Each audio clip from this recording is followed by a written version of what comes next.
10 tahun. Arina menatap dua piring porselen putih yang tertata rapi di atas meja makan.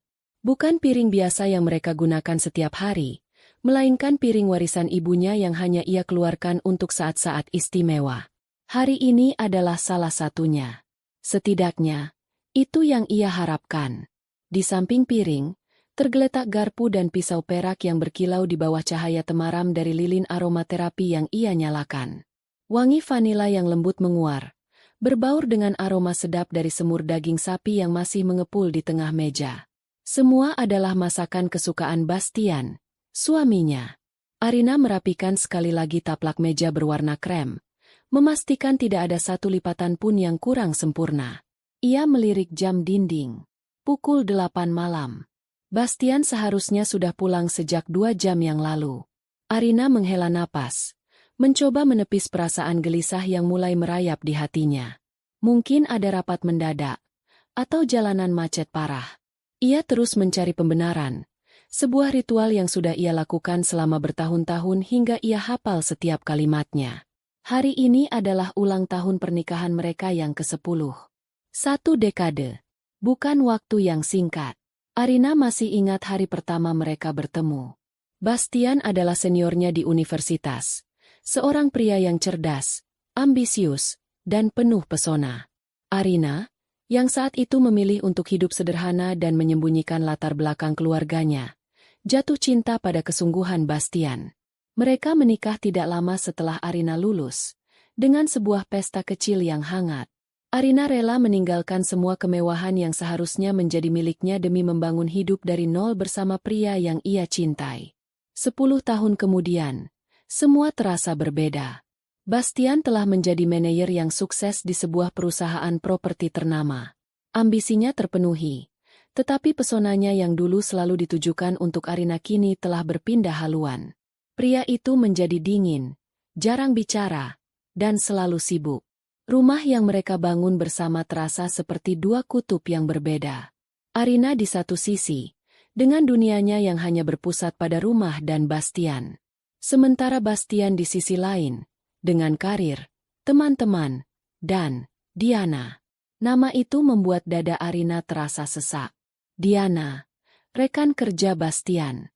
Seorang wanita karir yang cantik dan agresif, yang tidak pernah repot-repot menyembunyikan ketertarikannya pada suami orang. Awalnya Arina mencoba untuk tidak peduli. Ia percaya pada Bastian. Tetapi kepercayaan itu terkikis sedikit demi sedikit. Saat ia tak sengaja mendengar Bastian tertawa lepas di telepon dengan Diana, saat ia menemukan tanda terima pembelian hadiah mahal yang bukan untuknya, saat Bastian lebih memilih menemani Diana yang katanya sakit, daripada merawat Arina yang benar-benar demam tinggi. Malam ini, Arina ingin mencoba sekali lagi. Ia ingin merebut kembali suaminya. Ia ingin mengingatkan Bastian pada janji-janji mereka 10 tahun yang lalu. Ia sudah mempersiapkan semuanya sejak pagi. Ia bahkan pergi ke salon, sesuatu yang sudah sangat jarang ia lakukan. Ia mengenakan gaun sederhana berwarna biru laut, warna favorit Bastian dulu. Suara derit pagar depan membuyarkan lamunannya. Tak lama kemudian, terdengar suara mesin mobil yang dimatikan. Jantung Arina berdebar sedikit lebih kencang. Ia bergegas menyalakan lilin-lilin kecil di sudut ruangan, menciptakan suasana yang lebih romantis. Ia berdiri di dekat meja makan, menyambut suaminya dengan senyum terbaik yang bisa ia siapkan. Pintu depan terbuka. Bastian masuk dengan wajah lelah. Ia melonggarkan dasinya dan melempar tas kerjanya ke atas sofa tanpa menoleh. Ia bahkan tidak menyadari penampilan Arina yang berbeda, atau suasana rumah yang tidak seperti biasanya. "Kamu sudah pulang, Mas? Aku sudah siapkan makan malam," sapa Arina lembut, mencoba menyembunyikan kekecewaannya. Bastian akhirnya menoleh, tetapi tatapannya datar. "Aku sudah makan di luar." Jawaban singkat itu seperti sebilah pisau yang menusuk tepat di jantung Arina. Senyumnya perlahan memudar. Ia menatap meja makan yang telah ia siapkan dengan susah payah. Semua usahanya sia-sia. Tapi, hari ini, Arina tidak sanggup melanjutkan kalimatnya. Bastian tampak berpikir sejenak, lalu mengangkat bahu. "Oh, ya, hari jadi kita. kan? Maaf, aku lupa. Banyak sekali pekerjaan di kantor. Lupa. Satu kata yang cukup untuk meruntuhkan seluruh harapan Arina. Bastian berjalan melewatinya menuju kamar tidur. Saat itulah, sebuah aroma asing yang tajam menusuk hidung Arina. Bukan aroma parfum Bastian yang biasa ia kenal. Ini adalah aroma parfum wanita. Aroma yang sama yang pernah ia cium di mobil Bastian beberapa minggu lalu. Aroma parfum Diana. Arina memejamkan matanya sejenak, menahan air mata yang mendesak keluar. Ia mengepalkan tangannya kuat-kuat. Belum cukup. Ia harus lebih kuat dari ini. Bastian keluar dari kamar setelah berganti pakaian dengan kaos oblong dan celana pendek. Ia melihat meja makan yang penuh dengan makanan. Lain kali tidak usah repot-repot masak sebanyak ini. Mubazir. Oh ya, ini, katanya sambil meletakkan sebuah kotak kue dari karton tipis di atas meja. Arina menatap kotak itu. Ada logo sebuah kafe mahal di atasnya. Apa ini? Kue. Tadi di kantor anak-anak memberi kejutan kecil untuk merayakan keberhasilan proyekku. Diana yang mengaturnya. Ini sisanya. Lumayan buat sarapan besok. Jelas Bastian santai, seolah menceritakan hal yang paling wajar di dunia. Jadi, di saat Arina menunggunya dengan cemas di rumah untuk merayakan hari jadi mereka, Bastian justru merayakan keberhasilan proyeknya bersama Diana dan teman-temannya. Hatinya hancur berkeping-keping. Semua kekuatan yang coba ia kumpulkan seolah lenyap begitu saja. Saat Arina hanya bisa terdiam mematung, ponsel Bastian berdering. Ia melihat nama Ibu tertera di layar. Bastian mengangkatnya dengan pengeras suara. Halo, Bu. Halo, Bas. Bagaimana kabarmu? Nah, Ibu dengar proyek besarmu berhasil, ya? Selamat. Suara Ibu Ratih, mertuanya, terdengar ceria. Iya, Bu. Alhamdulillah. Ini juga berkat bantuan tim, terutama Diana. Nah, itu baru benar. Perempuan itu memang hebat. Pintar, cekatan, pandai bergaul. Dia sangat mendukung kariermu. Calon istri idaman sekali, ya. Puji Ibu Rati terang-terangan, tanpa peduli mungkin menantunya bisa mendengar percakapan itu. Istrimu mana? Apa dia ada membuatkanmu sesuatu hari ini? Ini kan hari jadi pernikahan kalian. Pertanyaan itu terdengar seperti sindiran tajam. Bastian melirik Arina sekilas. Ada, Bu. Dia masak banyak sekali. Paling-paling masakan biasa saja. Sudahlah, yang penting kamu sukses, Bas. Ibu bangga padamu. Sampaikan salam untuk Diana. Ya, bilang padanya. Ibu sangat terkesan. Telepon ditutup. Keheningan yang canggung menyelimuti ruangan. Setiap kata dari Ibu Ratih terasa seperti cambuk bagi Arina. Selama 10 tahun, ia tidak pernah mendapatkan pujian tulus seperti itu. Mertuanya selalu menganggapnya tidak sepadan untuk Bastian. Arina menatap Bastian, mencari sedikit saja pembelaan dari suaminya. Tetapi yang ia temukan hanyalah wajah datar tanpa rasa bersalah. Seolah perselingkuhan emosional yang ia lakukan dan dukungan ibunya adalah hal yang normal. Rasa sakit itu kini berubah menjadi kekosongan. Hampa, tidak ada lagi yang tersisa untuk diperjuangkan. Bastian beranjak menuju sofa dan menyalakan televisi, sama sekali tidak menyadari kehancuran di mata istrinya. Arina berjalan pelan menuju tas kerja Bastian yang tergeletak di sofa. Dengan tangan gemetar, ia membukanya. Entah apa yang mendorongnya, tetapi ia harus memastikannya. Ia harus melihat bukti akhir dari pengkhianatan ini. Di dalam salah satu kantong tas, tangannya menyentuh sebuah kotak bludru kecil berwarna merah. Jantungnya berhenti berdetak sesaat. Dengan sisa tenaga yang ia punya, ia menarik kotak itu keluar. Ia membukanya perlahan.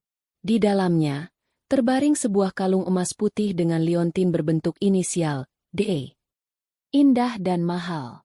Jauh lebih mahal dari hadiah apapun yang pernah Bastian berikan padanya selama 10 tahun pernikahan mereka. Terselip secari kartu kecil di bawahnya. Untuk D, rekan sejati dalam perjuanganku. Itulah puncaknya. Titik di mana kesabaran Arina yang selama ini seluas samudra akhirnya mengering hingga ke dasarnya. Tidak ada lagi air mata. Yang ada hanyalah keputusan yang dingin dan mutlak. Ia sudah selesai. Malam itu, saat Bastian sudah tertidur pulas di depan televisi, Arina bergerak dalam senyap. Ia tidak membawa banyak barang. Hanya satu koper kecil berisi beberapa pakaian dan dokumen pribadinya. Ia menatap setiap sudut rumah yang telah ia rawat dengan penuh cinta. Semua terasa asing sekarang. Sebelum pergi, ia kembali ke meja makan. Ia menatap semur daging yang mulai dingin, lilin yang sudah hampir padam, dan kotak kue sisa perayaan Bastian bersama Diana. Ia mengambil cincin kawin dari jari manisnya. Cincin emas sederhana yang dulu terasa begitu berharga, kini terasa seperti belenggu. Dengan gerakan mantap, ia meletakkannya tepat di tengah meja, di samping kotak kue itu. Sebuah pesan tanpa suara. Ia melangkah keluar dari rumah itu tanpa menoleh ke belakang. Malam yang dingin menyambutnya, tetapi hatinya terasa lebih dingin lagi. Ini bukan akhir. Ini adalah awal. Awal dari sebuah pembalasan yang telah ia tunda selama 10 tahun. Sinar matahari pagi menembus celah gorden, membangunkan Bastian dari tidurnya yang tidak nyaman di sofa. Ia meregangkan tubuhnya yang terasa kaku. Kepalanya sedikit pusing. Ia melirik ke sekeliling. Televisi masih menyala, menampilkan siaran berita pagi. Suasana rumah terasa aneh, terlalu sunyi. Biasanya pada jam seperti ini, aroma kopi dan nasi goreng buatan Arina sudah memenuhi udara. "Rin, Arina," panggilnya dengan suara serak. Tidak ada jawaban. Ia bangkit dengan malas, berjalan menuju dapur. Kosong. Ia membuka pintu kamar tidur mereka. Tempat tidur masih rapi, seolah tidak tersentuh semalam. Lemari pakaian Arina sedikit terbuka. Dengan perasaan yang mulai tidak enak, Bastian membukanya lebih lebar. Sebagian besar isinya kosong. Hanya tersisa beberapa daster dan pakaian rumah yang sudah usang. Jantungnya mulai berdebar. Ia bergegas kembali ke ruang tengah. Matanya terpaku pada meja makan. Sisa makan malam romantis yang gagal itu masih di sana. Kini tampak menyedihkan di bawah terang matahari. Dan di tengah meja, di samping kotak kue dari Diana, sesuatu yang kecil berkilau. Cincin kawin Arina. Bastian tertegun. Jadi, ini bukan sekadar marah biasa. Arina benar-benar pergi. Awalnya, ia merasakan sedikit kepanikan. Tetapi perasaan itu segera digantikan oleh kemarahan dan keangkuhan. "Dama," pikirnya. Arina hanya mencari perhatian. Dia pikir dia siapa bisa pergi begitu saja? Dia tidak punya apa-apa. Tidak punya keluarga kaya. Tidak punya pekerjaan. Tidak punya teman-teman penting. Dia hanya seorang ibu rumah tangga biasa yang hidupnya bergantung sepenuhnya padanya. Mau pergi kemana dia? Paling-paling menangis di rumah orang tuanya di desa. Gumamnya pada diri sendiri dengan nada meremehkan. Tanpa pikir panjang, ia meraih ponselnya dan menelepon ibunya. "Halo, Bas? Ada apa pagi-pagi menelepon?" Sapa Ibu Ratih. "Bu, Arina pergi dari rumah," lapor Bastian. Nadanya lebih terdengar seperti mengadu daripada khawatir. Terdengar decakan dari seberang telepon. "Pergi? Baguslah. Biar dia tahu rasa. Perempuan seperti itu memang harus diberi pelajaran. Jangan dicari, Bas. Biarkan saja. Nanti kalau uangnya sudah habis, dia juga akan pulang sendiri sambil merengek-rengek minta maaf." Nasihat ibunya semakin memvalidasi keangkuhannya. "Iya, Bu. Aku juga berpikir begitu. Dia pikir aku akan panik dan memohon padanya untuk kembali? Dia salah besar. Tentu saja. Kamu itu pria sukses. Banyak perempuan yang antre untuk menggantikan posisinya. Diana, misalnya. Sudah, jangan pikirkan dia. Lebih baik kamu siap-siap ke kantor. Tunjukkan pada dunia bahwa kamu baik-baik saja tanpanya. Bahkan lebih baik," kata Ibu Ratih dengan nada penuh semangat. Percakapan itu membuat Bastian merasa lebih tenang dan superior. Ia membuang sisa makanan semalam ke tempat sampah dengan kasar. Ia bahkan tidak menyentuh kue pemberian Diana. Ia mandi, mengenakan setelan terbaiknya, dan berangkat ke kantor dengan perasaan bahwa ia telah memenangkan sebuah pertempuran. Ia sama sekali tidak sadar bahwa ia baru saja kalah dalam sebuah perang besar. Sementara itu, di belahan lain kota, di puncak sebuah gedung pencakar langit yang menjulang megah, Arina berdiri di depan jendela kaca raksasa. Dari penthouse mewah miliknya, ia bisa melihat seluruh kota terbentang di bawah kakinya seperti sebuah miniatur. Pemandangan yang sangat kontras dengan rumah kecil di pinggiran kota yang baru saja ia tinggalkan. Tidak ada lagi gaun biru laut yang sederhana. Kini ia mengenakan setelan celana berwarna gading dari sutra kualitas terbaik yang membungkus tubuhnya dengan sempurna. Rambutnya yang biasa ia ikat seadanya, kini tergerai indah setelah ditata oleh penata rambut pribadinya pagi-pagi buta. Wajahnya yang dulu sering terlihat lelah dan muram, kini dipoles riasan tipis yang menonjolkan ketegasan di tulang pipi dan sorot matanya yang tajam. Ini adalah Arina yang sesungguhnya. Arina Wijoyo, putri tunggal dan pewaris sah dari almarhum Bapak Adijaya Wijoyo, pendiri konglomerat Nusantara Group. Selama 10 tahun, ia menanggalkan nama Wijoyo. Ia menyembunyikan identitasnya, hidup seperti rakyat biasa. Semua demi cinta. Ia ingin dicintai apa adanya, bukan karena harta dan status keluarganya. Ia ingin Bastian mencintainya sebagai Arina, bukan sebagai Arina Wijoyo. Dan ia pikir ia telah mendapatkannya. Betapa naifnya dia. Sebuah ponsel berteknologi terbaru yang tergeletak di meja marmer berdering pelan. Arina berbalik dan mengangkatnya. "Selamat pagi, Bu Arina." Sapa sebuah suara berat yang penuh hormat dari seberang. Itu adalah Hendra, tangan kanan kepercayaan ayahnya yang selama ini menjaga perusahaan. "Selamat pagi, Pak Hendra. Bagaimana persiapannya?" tanya Arina. Suaranya terdengar tenang dan berwibawa. Sangat berbeda dengan suara lembut dan seringkali ragu-ragu yang biasa Bastian dengar. "Semua sudah siap sesuai instruksi Ibu. Dewan direksi telah berkumpul." Mereka semua terkejut, tetapi juga antusias menyambut kembalinya Ibu. Arina tersenyum tipis. Senyum yang tidak menunjukkan kebahagiaan, melainkan kepuasan dari sebuah rencana yang mulai berjalan. "Bagus. Saya akan tiba dalam 30 menit. Umumkan secara resmi kembalinya saya sebagai CEO definitif Nusantara Group. 10 tahun masa istirahat saya sudah cukup." "Baik, Bu. Kami semua menunggu kedatangan Anda." Telepon ditutup. Arina meletakkan ponsel itu kembali ke meja. Ia berjalan menuju cermin besar yang tergantung di dinding. Ia menatap pantulan dirinya. Wanita di cermin itu tampak asing, sekaligus sangat ia kenali.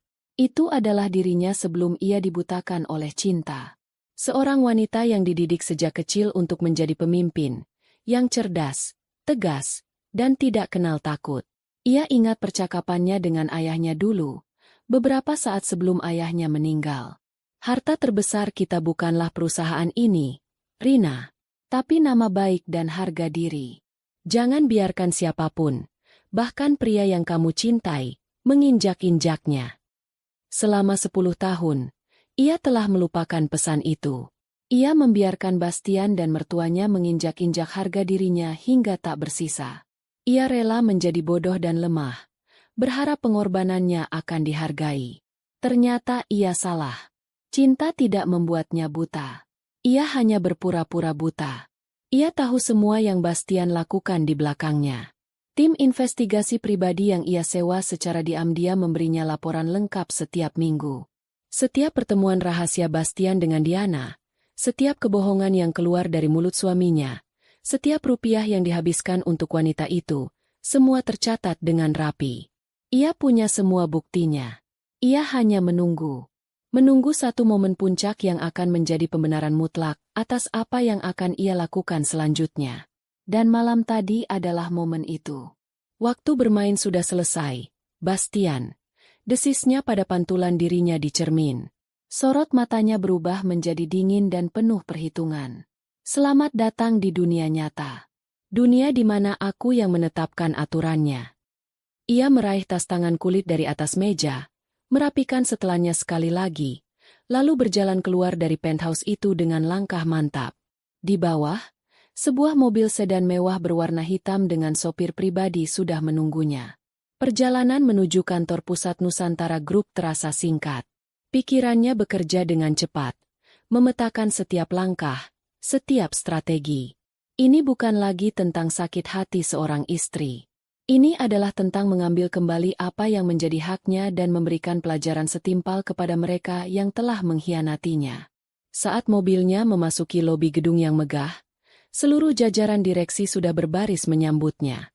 Mereka menunduk hormat saat Arina melangkah keluar. Ia berjalan melewati mereka dengan dagu terangkat, memancarkan aura kekuasaan yang membuat semua orang terdiam. Ini adalah singgasananya. Tahta yang pernah ia tinggalkan demi sebuah ilusi cinta. Dan kini, sang ratu telah kembali untuk mengambil alih kerajaannya.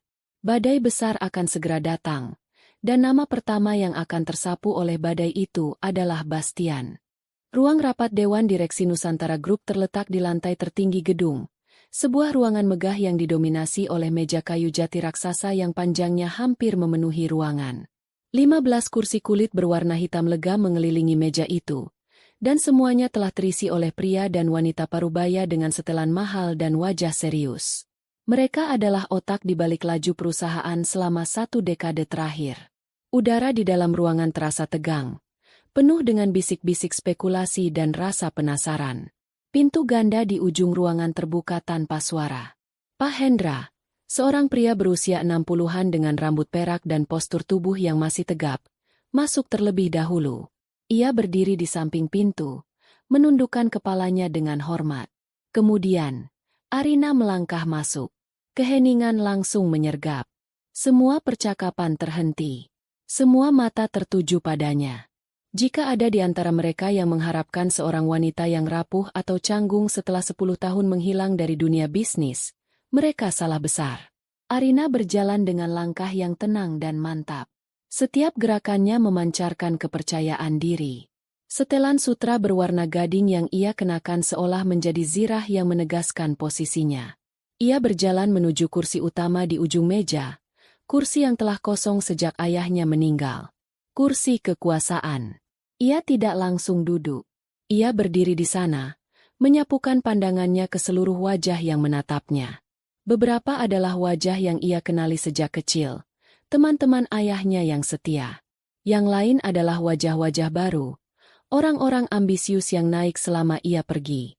Tatapannya tajam, menilai, seolah bisa menembus pikiran setiap orang. "Selamat pagi," sapanya. Suaranya jernih dan stabil, bergema di ruangan yang hening itu. Tidak ada nada keraguan sedikit pun. "Selamat pagi, Bu Arina," jawab mereka serempak. Nadanya penuh hormat yang dipaksakan oleh keadaan. Arina mengangguk kecil, lalu duduk dengan anggun. Pak Hendra mengambil posisi di sampingnya, membuka map berisi agenda rapat. "Bapak dan Ibu sekalian," Pak Hendra memulai dengan suara resminya. "Seperti yang telah diumumkan, hari ini menandai berakhirnya masa transisi kepemimpinan di Nusantara Group.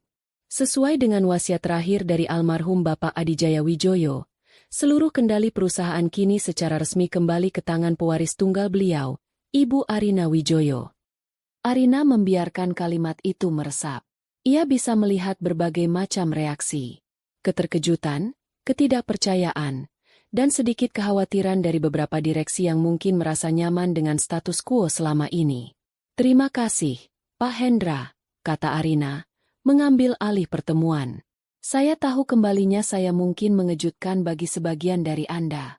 Selama 10 tahun, saya memilih untuk menjalani kehidupan pribadi dan mempercayakan perusahaan ini di tangan Anda semua. Dan atas dedikasi Anda selama ini, saya ucapkan terima kasih." Ia berhenti sejenak, membiarkan pujiannya yang terukur itu menenangkan suasana. "Namun," lanjutnya, dan kata itu mengubah seluruh atmosfer ruangan menjadi lebih tegang. "Masa istirahat telah berakhir. Mulai hari ini, Nusantara Group akan memasuki era baru. Era yang lebih agresif, lebih inovatif, dan tidak akan memberikan toleransi sedikit pun pada stagnasi." Ia menatap satu persatu dari mereka. "Saya telah mempelajari semua laporan kinerja selama 10 tahun terakhir. Ada beberapa pencapaian yang patut dibanggakan, tetapi saya juga melihat banyak potensi yang tidak dimaksimalkan. Kita terlalu nyaman bermain di zona aman. Seorang direktur keuangan bernama Bambang, yang dikenal vokal dan sedikit angkuh, memberanikan diri angkat bicara. Mohon maaf, Bu Arina. Dengan segala hormat, fundamental keuangan kita sangat kuat.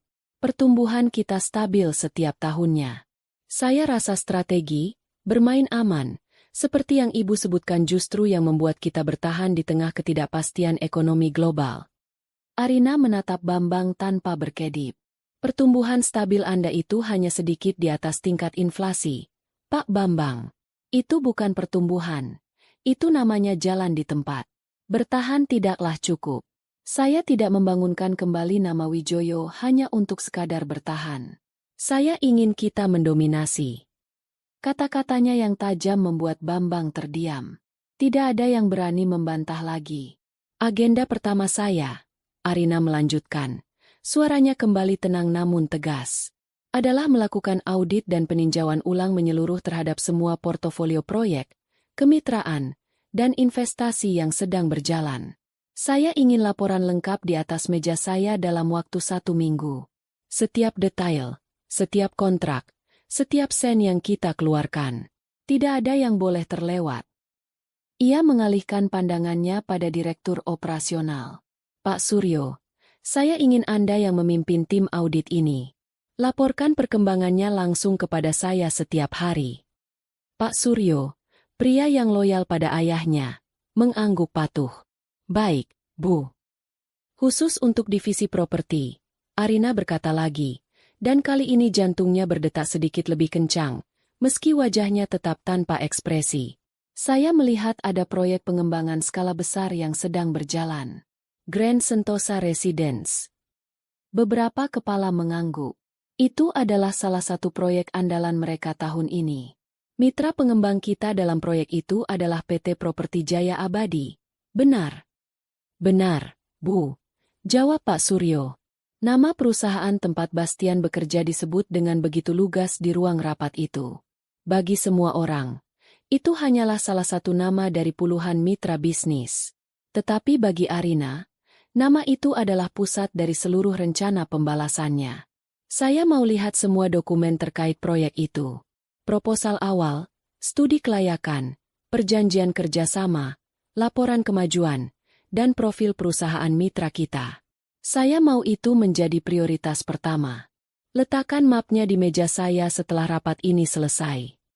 Perintahnya terdengar seperti prosedur bisnis biasa. Tidak ada emosi, tidak ada dendam. Hanya profesionalisme yang dingin. Tetapi di dalam hatinya, sebuah kepuasan yang kelam mulai terasa. Ia membayangkan wajah sombong Bastian saat membanggakan proyek itu di depannya. Ini proyek yang akan membuatku jadi direktur. Rin, kau tidak akan mengerti. Ini bisnis tingkat tinggi. Oh, aku sangat mengerti, Bastian. Lebih dari yang pernah kau bayangkan. Pikir Arina dalam hati. Rapat berlanjut selama 2 jam. Arina membedah satu persatu laporan dari setiap divisi dengan ketajaman yang mengejutkan. Ia menanyakan detail-detail teknis yang membuat para direktur berpengalaman itu kelabakan. Ia menunjukkan bahwa selama 10 tahun ia beristirahat. Otaknya tidak pernah berhenti bekerja.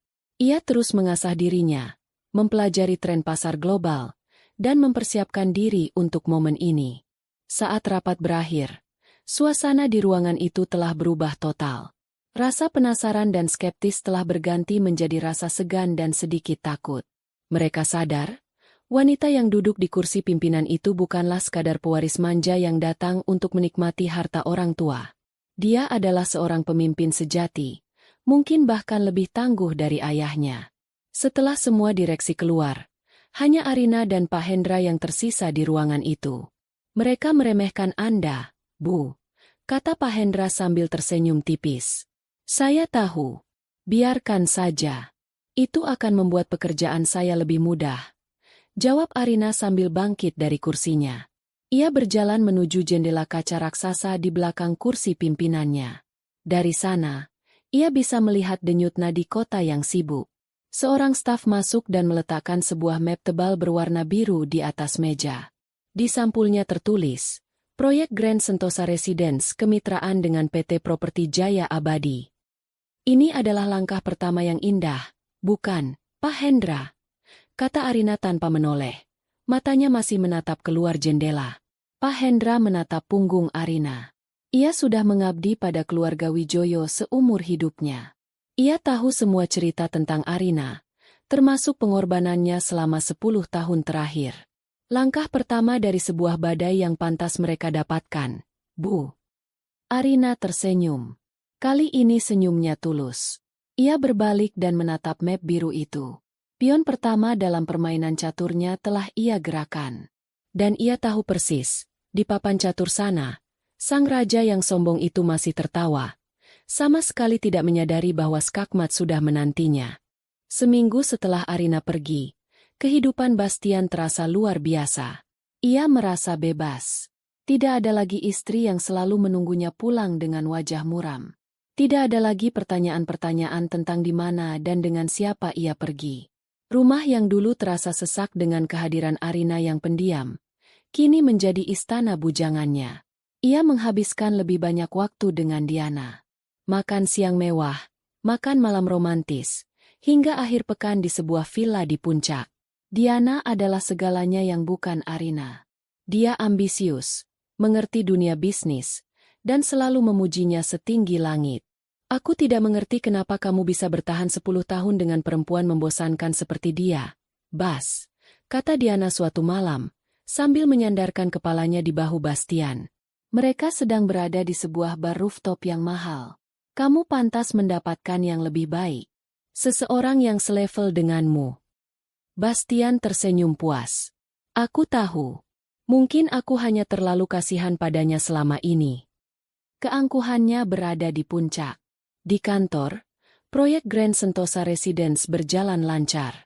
Ia baru saja menyelesaikan tahap presentasi akhir kepada Dewan Direksi perusahaannya dan mendapatkan pujian.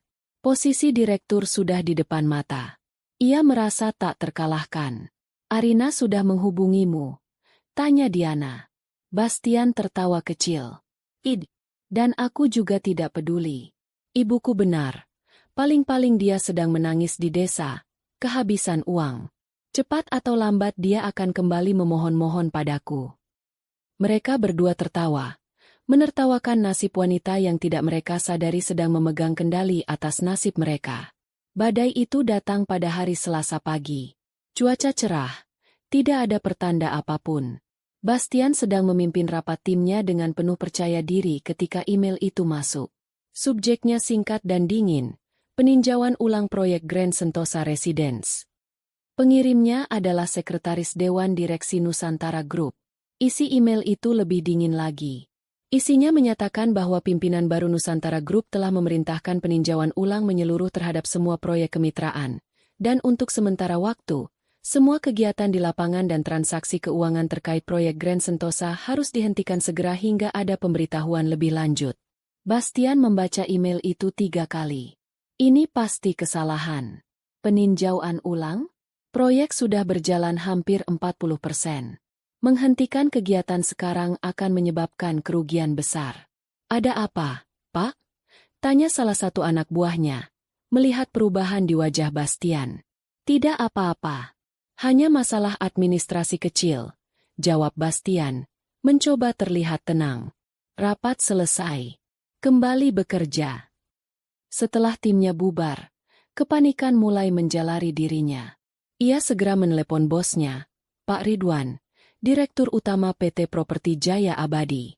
Pak, Bapak sudah terima email dari Nusantara Group. Aku baru saja akan meneleponmu.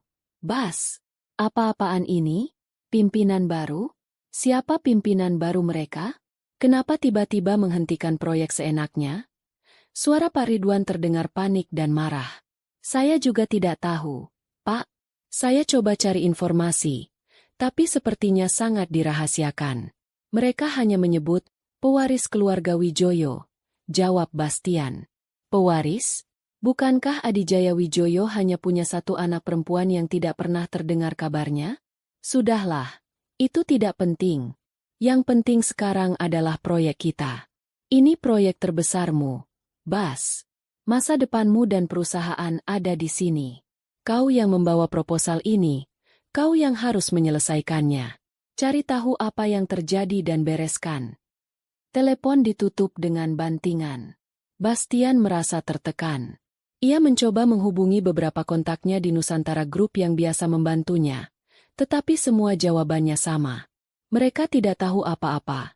Dan mereka tidak berani bertanya. Ada aura ketakutan yang menyelimuti perusahaan raksasa itu sejak pimpinan baru datang. Hari-hari berikutnya terasa seperti neraka. Pekerjaan di lokasi proyek benar-benar berhenti. Para mandor dan pekerja menuntut kejelasan. Subkontraktor mulai menagih pembayaran yang tertunda. Telepon Bastian tidak berhenti berdering. Diana, yang awalnya bersikap suportif, mulai menunjukkan warna aslinya. Jadi bagaimana? Sudah ada kabar? Tanyanya dengan nada tidak sabar saat makan siang. Belum. Mereka sangat tertutup. Sepertinya CEO baru ini orang yang sangat sulit. Keluh Bastian. Diana mendecakkan lidahnya. Aku kira kamu hebat dalam lobi dan negosiasi. Bas, kenapa masalah seperti ini saja tidak bisa kamu selesaikan? Ini juga menyangkut reputasiku. Aku ikut andil dalam proposal awal proyek ini. Aku sedang berusaha. Diana, ini bukan masalah sepele. Bentak Bastian. Emosinya mulai tidak stabil. Jangan membentakku. Kalau kamu tidak sanggup, mungkin memang kamu tidak pantas mendapat promosi itu. Balas Diana ketus sebelum pergi meninggalkannya sendirian. Dukungan dari Diana lenyap begitu saja, digantikan oleh tuntutan dan cemoohan. Bastian merasa semakin terpojok. Tepat seminggu setelah email pertama, email kedua datang. Kali ini lebih fatal. Subjeknya, pemutusan kontrak kerja sama proyek Grand Sentosa Residence. Dunia Bastian seolah runtuh saat itu juga. Isi email itu menyatakan bahwa setelah melalui proses peninjauan, Nusantara Group menemukan adanya ketidaksesuaian fundamental dalam proposal dan studi kelayakan yang diajukan oleh PT Properti Jaya Abadi. Oleh karena itu, dengan berat hati, mereka memutuskan untuk mengakhiri kontrak kerjasama secara sepihak, efektif per hari itu. Sebuah kalimat penutup yang dingin menyatakan bahwa semua kerugian yang timbul akibat pemutusan kontrak ini akan dibebankan sepenuhnya kepada PT Properti Jaya Abadi sesuai dengan klausul yang tertera di perjanjian. Bastian terduduk lemas di kursinya. Tamat. Semuanya tamat. Karirnya, promosinya, reputasinya. Semuanya hancur dalam sekejap. Ia dipanggil ke ruangan Pak Ridwan. Di sana, ia dicaci maki habis-habisan. Ia dituduh tidak kompeten, lalai, dan telah membawa perusahaan ke jurang kehancuran. Kerugian yang harus ditanggung perusahaan mencapai miliaran rupiah. Hari itu, Bastian berjalan keluar dari kantor dengan sebuah surat di tangannya. Bukan surat promosi, melainkan surat skorsing tanpa batas waktu. Sebuah cara halus perusahaan untuk memecatnya. Ia pulang ke rumah yang terasa kosong dan dingin. Ia mencoba menelepon Diana. Tetapi panggilannya langsung ditolak. Beberapa menit kemudian, sebuah pesan singkat masuk. Jangan hubungi aku lagi. Aku tidak mau terlibat dengan pecundang. Bastian melempar ponselnya ke dinding hingga hancur berkeping-keping. Ia berteriak sekeras-kerasnya, meluapkan semua frustrasi dan amarahnya. Bagaimana ini bisa terjadi? Siapa CEO misterius Nusantara Group yang begitu kejam? Kenapa tiba-tiba mereka menargetkannya? Semua terasa tidak masuk akal. Dalam keheningan setelah amarahnya reda, matanya tak sengaja tertuju pada sebuah bingkai foto kecil di atas rak buku. Foto pernikahannya dengan Arina. Di foto itu, mereka berdua tersenyum bahagia. Arina tampak begitu tulus. Matanya memancarkan cinta yang murni. Untuk pertama kalinya dalam seminggu, ia memikirkan Arina. Bukan dengan amarah atau keangkuhan, tetapi dengan sebuah perasaan aneh yang tidak bisa ia jelaskan. Sebuah kerinduan? Atau sebuah penyesalan? Ia menggelengkan kepalanya. Tidak mungkin. Ini tidak ada hubungannya dengan Arina. Arina hanyalah seorang istri bodoh yang tidak tahu apa-apa tentang dunia bisnis. Ini pasti murni kesialan. Tetapi saat ia menatap kembali foto itu, sebuah keraguan kecil mulai merayap di benaknya.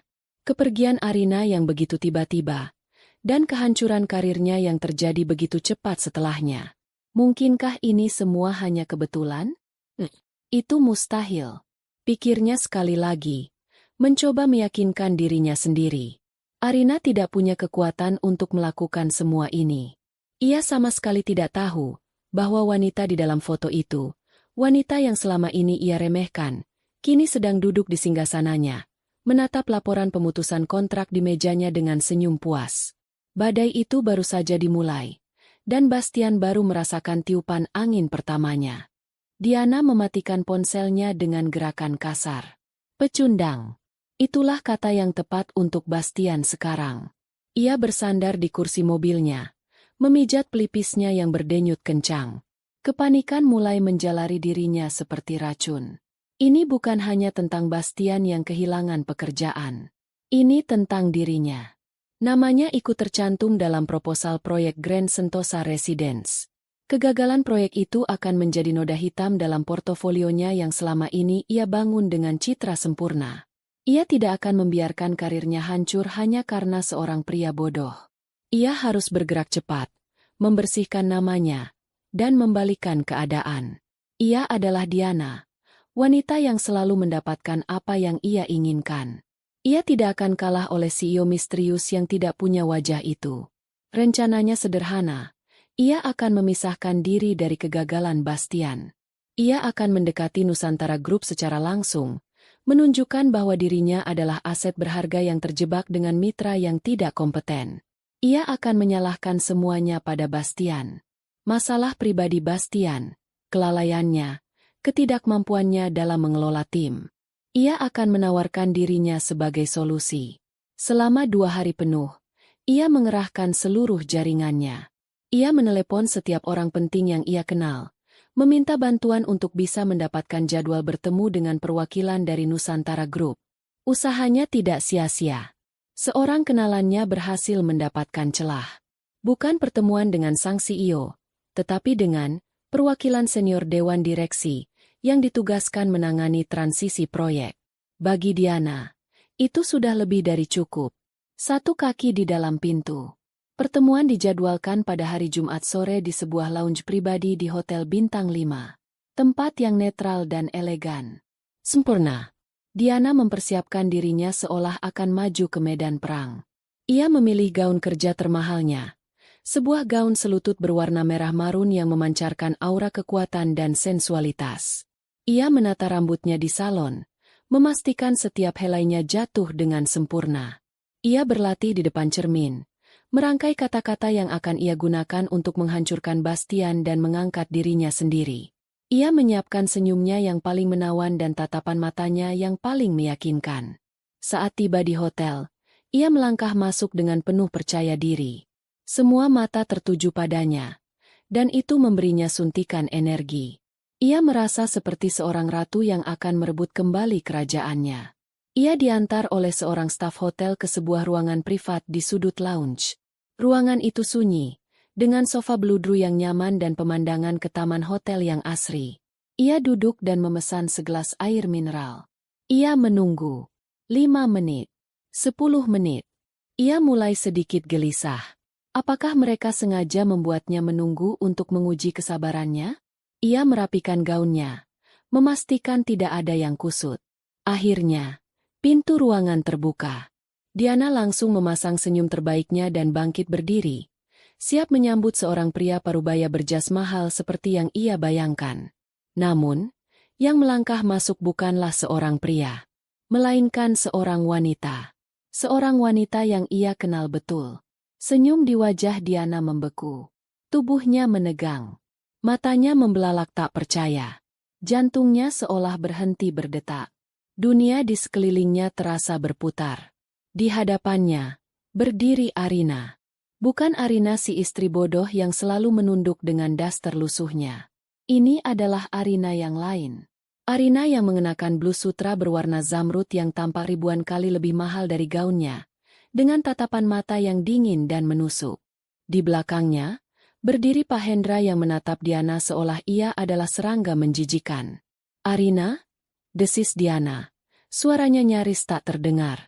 Apa yang kau lakukan di sini?" Arina tersenyum tipis. Senyum yang sama sekali tidak ramah. "Seharusnya aku yang bertanya. Kudengar kau ingin bertemu dengan perwakilan dari Nusantara Group. Perkenalkan, aku Arina Wijoyo, CEO Nusantara Group. Silahkan duduk, Diana." Setiap kata yang keluar dari mulut Arina terasa seperti hantaman palu godam. "CEO? Arina? Si perempuan kampung itu? Bagaimana mungkin?" Kepala Diana dipenuhi ribuan pertanyaan, tetapi ia tidak bisa menyuarakan satupun. Kakinya terasa lemas. Ia jatuh kembali ke sofa, sama sekali tidak anggun. Semua kepercayaan dirinya menguap dalam hitungan detik. Arina duduk di seberangnya dengan tenang. Ia menyilangkan kakinya. Gerakannya santai namun penuh kuasa. Pak Hendra meletakkan sebuah map tipis di atas meja di depan Arina, lalu berdiri tegap di sudut ruangan seperti seorang pengawal. "Jadi," Arina memulai, suaranya datar. "Kau ingin membicarakan tentang proyek Grand Sentosa, bukan? Kau ingin menjelaskan bahwa kegagalan proyek itu sepenuhnya adalah kesalahan Bastian? Dan kau ingin menawarkan dirimu sebagai pengganti yang lebih kompeten." Diana terperangah. Arina tahu persis isi kepalanya. "Kau? Bagaimana kau?" "Bagaimana aku tahu?" potong Arina. Diana, kau pikir aku sebodoh itu? Kau pikir selama 10 tahun aku hanya diam di dapur dan tidak tahu apa-apa? Saat kau dan Bastian sibuk merencanakan proyek, aku sibuk merencanakan pengambil alihan perusahaan ini. Kita semua sibuk dengan proyek kita masing-masing, bukan?" Wajah Diana pucat pasi. Ia merasa telanjang di hadapan Arina. Semua topengnya telah dilucuti. "Aku tidak datang ke sini untuk membahas proyek itu," lanjut Arina. "Proyek itu sudah mati. Aku ke sini untuk membahas tentangmu." Arina membuka map di atas meja. Ia mengeluarkan selembar kertas dan mendorongnya ke arah Diana. "Ini adalah salinan laporan keuangan dari 3 proyek terakhir yang kau tangani di PT Properti Jaya Abadi sebelum proyek Grand Sentosa. Aneh, ya? Kenapa vendor untuk material interiornya selalu dari PT Citra Gemilang? Perusahaan yang ternyata diam-diam dimiliki oleh kakak iparmu? Dan kenapa harganya selalu 20% lebih mahal dari harga pasar?" Diana menatap kertas itu dengan mata gemetar. Itu adalah rahasia tergelapnya. Bagaimana Arina bisa tahu? "Oh, dan ini." Arina mengeluarkan selembar kertas lagi. "Ini adalah hasil analisis pasar untuk proyek apartemen di Serpong 2 tahun lalu. Analisis yang sangat brilian. Sayangnya, ini bukan hasil kerjamu, kan? Ini hasil kerja seorang junior di tim MU bernama Rani, yang kau curi idenya saat dia sedang cuti sakit dan kau presentasikan sebagai hasil kerjamu sendiri. Kasihan sekali. Setelah itu Rani justru kau singkirkan dari tim." Tubuh Diana mulai berkeringat dingin. Arina melanjutkan tanpa ampun. Suaranya tetap tenang namun mematikan. "Dan yang paling aku suka adalah ini." Ia mendorong sebuah amplop coklat. Di dalamnya ada rekaman CCTV dari lobi apartemen sewaan Bastian. Rekaman dari setiap Selasa dan Kamis sore selama 6 bulan terakhir. "Kau terlihat sangat mesra sekali di sana." Diana merasa mual. Ia ingin lari, tetapi kakinya seolah terpaku di lantai. Wanita di hadapannya ini bukan Arina. Dia adalah iblis. "Aku tidak punya banyak waktu, Diana," kata Arina sambil bersandar di sofanya. "Aku akan memberimu 2 pilihan. Pilihan pertama, besok pagi kau datang ke kantormu, mengajukan surat pengunduran diri dengan alasan pribadi, dan menghilang dari industri ini selamanya. Aku jamin semua bukti ini akan tetap tersimpan aman di dalam berangkasku." Ia mencondongkan tubuhnya sedikit ke depan. Pilihan kedua, kau tidak melakukan apa-apa. Dan lusa, map berisi bukti penggelapan dan plagiarisme ini akan sampai di meja Pak Ridwan dan seluruh dewan direksi perusahaanmu. Dan mungkin, beberapa salinan dari rekaman CCTV itu akan, tidak sengaja, tersebar di grup WhatsApp para petinggi properti se-Indonesia. Kau tahu kan, Dunia kita ini kecil. Diana tidak bisa bernapas. Ini bukan lagi tentang kehilangan pekerjaan. Ini tentang kehancuran total. Namanya, reputasinya, masa depannya. Semuanya akan musnah. Kenapa? Bisik Diana dengan sisa tenaganya. Kenapa kau melakukan ini padaku? Arina menatapnya lekat. Untuk pertama kalinya, ada kilatan emosi di matanya. Bukan amarah, melainkan rasa jijik yang dingin. Karena kau mengambil sesuatu yang bukan milikmu. Bukan, aku tidak bicara tentang Bastian. Pria itu tidak ada harganya di mataku. Tapi kau, dengan kesombonganmu, telah menginjak-injak harga diriku. Kau menyebutku perempuan kampung yang bodoh di belakangku. Kau merendahkanku di depan suamiku. Kau pikir aku tidak tahu? Arina bangkit berdiri. Kau salah besar, Diana. Aku bukan hanya seorang istri. Dan kau baru saja belajar pelajaran yang sangat berharga. Jangan pernah meremehkan seorang wanita yang diam. Ia berbalik dan berjalan menuju pintu tanpa menoleh lagi. Pak Hendra, pastikan dia membayar tagihan minumnya. Pintu tertutup, meninggalkan Diana sendirian di ruangan yang tiba-tiba terasa sangat dingin dan mencekik. Ia menatap kertas-kertas di atas meja, bukti dari semua dosanya. Tangisnya pecah. Bukan tangis penyesalan, melainkan tangis kekalahan. Ia telah membangun istananya di atas kebohongan dan kelicikan, dan dalam waktu kurang dari 15 menit, Arina telah meruntuhkannya hingga menjadi debu. Ibu Ratih meletakkan gagang telepon dengan kasar. Ini sudah kelima kalinya ia mencoba menghubungi Bastian hari ini, dan kelima kalinya panggilannya langsung dialihkan ke kotak suara. Rasa kesalnya sudah mencapai ubun-ubun.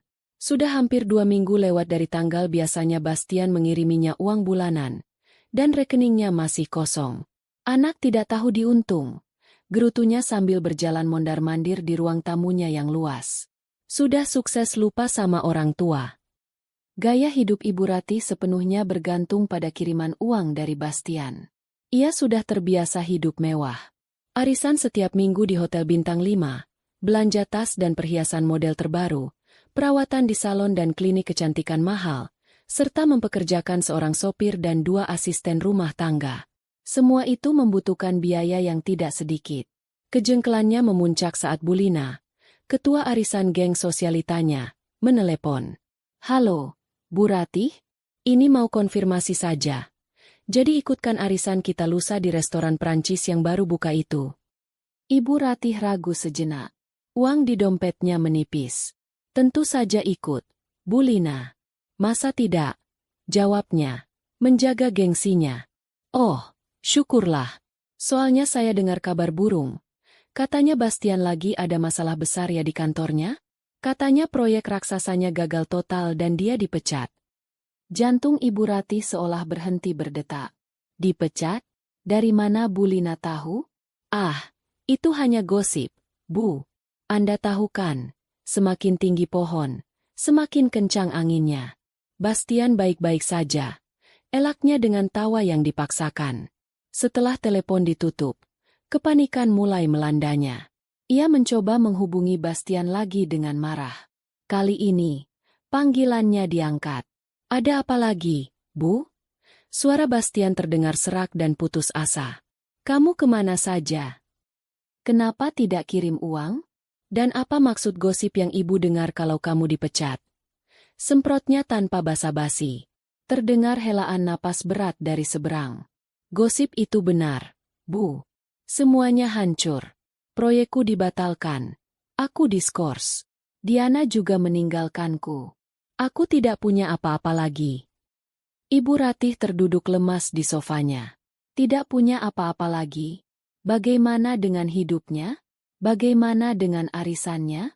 Bagaimana dengan cicilan mobilnya? Bagaimana bisa, Bas? Kamu kan hebat, pintar. Kenapa bisa jadi seperti ini? Tanyanya dengan nada menuduh. Aku tidak tahu, Bu. Semuanya terjadi begitu cepat. Nusantara Group tiba-tiba membatalkan semuanya tanpa alasan yang jelas. Nusantara Group. Ibu Ratih mengerutkan kening. Nama itu terdengar tidak asing. Sudahlah. Ibu tidak mau tahu. Kamu harus cari cara. Ibu butuh uang. Uang, uang, uang. Itu saja yang ada di kepala ibu. Bentak Bastian. Untuk pertama kalinya membentak ibunya. Ibu pikir selama ini aku hidup dari mana? Apa ibu pikir gajiku cukup untuk membiayai gaya hidup mewah ibu dan semua kebutuhan rumah tangga? Ibu Ratih terdiam, kaget dengan ledakan emosi anaknya. Selama ini, suara Bastian bergetar karena emosi. Yang membayar semua tagihan listrik, air, internet, belanja bulanan, bahkan cicilan rumah ini adalah Arina. Gajiku hampir semuanya habis untuk ibu dan semua keinginan ibu. Arina yang menutupi semuanya. Dia bilang dia punya sedikit warisan dari neneknya yang dia kelola. Dia tidak pernah mengeluh, tidak pernah menuntut apa-apa. Pengakuan itu seperti petir yang menyambar di siang bolong. Ibu Ratih merasa telinganya berdengung. Arina? Perempuan yang selalu ia anggap benalu. Yang ia hina karena tidak bekerja dan hanya menumpang hidup pada anaknya? Perempuan itu yang selama ini diam-diam menopang kehidupan mereka? Ibu selalu bilang Diana lebih baik, Diana lebih hebat. Lanjut Bastian dengan nada histeris. Lihat sekarang. Di saat aku jatuh, dia yang pertama kali menendangku. Sementara Arina. Bastian tidak sanggup melanjutkan. Isak tangisnya terdengar. Telepon pun terputus. Ibu Ratih memegang ponselnya dengan tangan gemetar. Ia menatap sekeliling rumahnya. Sofa mahal tempatnya duduk. Guci antik di sudut ruangan. Lukisan besar di dinding. Ia teringat tas-tas bermerek yang berjejer di lemarinya. Liburan ke luar negeri yang fotonya ia pamerkan dengan bangga. Semua itu dibiayai oleh Arina? Rasa malu yang luar biasa menjalari dirinya. Diikuti oleh gelombang penyesalan yang dingin dan menakutkan. Ia teringat semua kata-kata kasarnya pada Arina. Hinaannya tentang latar belakang Arina yang ia anggap miskin. Sindirannya tentang Arina yang tidak bisa menghasilkan uang. Dukungannya yang terang-terangan pada perselingkuhan Bastian. Setiap kenangan itu kini terasa seperti tamparan keras di wajahnya. Ia teringat suatu hari saat ia mengkritik masakan Arina yang menurutnya terlalu sederhana. Arina hanya tersenyum dan berkata, "Yang penting sehat dan gizinya cukup, Bu." Kini ia sadar, mungkin saat itu Arina sedang berhemat agar bisa mengirimkan lebih banyak uang untuknya. Ia teringat saat ia memamerkan perhiasan barunya. Dan Arina hanya memuji tanpa menunjukkan rasa iri sedikit pun. Kini ia mengerti. Arina bisa membeli 100 perhiasan seperti itu jika ia mau. Wanita yang ia anggap rendah ternyata memiliki hati seluas samudra. Wanita yang ia anggap lemah ternyata adalah pilar yang menopang seluruh keluarga mereka. Dan mereka, ia dan anaknya, dengan bodohnya telah menghancurkan pilar itu. Minggu berikutnya adalah neraka bagi Ibu Ratih. Tanpa uang dari Bastian, ia terpaksa menghadapi kenyataan. Kartu kreditnya ditolak saat ia mencoba membeli kebutuhan pokok di supermarket. Ia harus menjual beberapa tas kesayangannya dengan harga murah untuk membayar tagihan listrik yang menunggak. Sopirnya berhenti bekerja karena gajinya tidak dibayar. Ia harus belajar naik angkutan umum untuk pertama kalinya dalam puluhan tahun. Teman-teman sosialitanya benar-benar menjauhinya. Ia menjadi bahan gunjingan. Ia tidak lagi diundang ke acara apapun. Dunianya yang gemerlap telah runtuh. Ia sering duduk sendirian di ruang tamunya yang kini terasa terlalu besar dan sepi. Ia mencoba menghubungi Arina, berharap bisa meminta maaf, memohon agar menantunya itu kembali. Tetapi nomor Arina sudah tidak aktif. Ia tidak tahu harus mencarinya kemana. Penyesalan itu menggerogotinya dari dalam. Ini bukan hanya tentang kehilangan uang dan status sosial. Ini tentang kesadaran yang menyakitkan bahwa ia telah salah menilai seorang manusia. Ia telah menukar berlian dengan batu kerikil. Dan kini, ia harus membayar harga atas kesombongan dan kebutaannya.